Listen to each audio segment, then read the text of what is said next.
நீ போட்டிருக்கியே இதை வீசி எறிஞ்சிட்டு அடக்க ஒடுக்கமா ட்ரெஸ் பண்ணிட்டு வெளியே போ. இத்தனைக்கும் அந்த பொண்ணு குர்காதமா போட்டு போயிருக்கா. அந்த பொண்ணு எப்படிலாம் வேதனை வச்சிருப்பாளோ. சொல்லு சொல்லுங்க, இப்ப சொல்லு. தப்பு ஏன் மேலையா இல்ல தப்பா நினைக்கிறேன். இப்ப சொல்லுங்கம்மா, தப்பு ஏன் மேலையா இல்ல என்ன தப்பா பாக்குறவங்க மேலையா?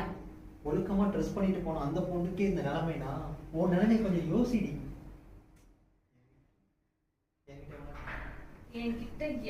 என்கிட்ட எவனா வச்சுக்கிட்டான்னு அவன் கைய கால உடைச்சிடுவாமா. வாய மூடடி. ஒழுங்கா ட்ரெஸ் மாத்திட்டு போ.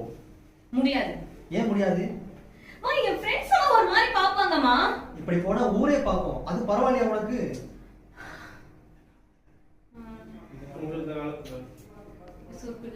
இந்த காலத்துல போய் தாவணி இந்த காலத்துல போய் தாவணி புடவை சுடிதார் இதெல்லாம் யாருமா போடுவாங்க? அந்த காலத்துல பொட்ட பிள்ளைங்களை அடக்கி ஒடுக்கி வச்சிருந்தாங்க, அதனால சேஃபா இருந்தாங்க. இந்த காலத்துல உன்னை சுதந்திரமா விட்டது எவ்வளவு பெரிய தப்புன்னு எனக்கு இப்பதான் புரியுது. என்னால அப்படிலாம் இருக்க முடியாதுமா. முடிவா என்ன சொல்ற? இப்ப முடிவா நீங்க என்னதான் சொல்ல வரீங்க? இந்த மாதிரி அரவ ட்ரெஸ் இனிமே நீ போடக்கூடாது. என்னால அப்படிலாம் இருக்க முடியாதுமா. அப்போ உனக்கு இந்த வீட்டுல இடம் இல்ல.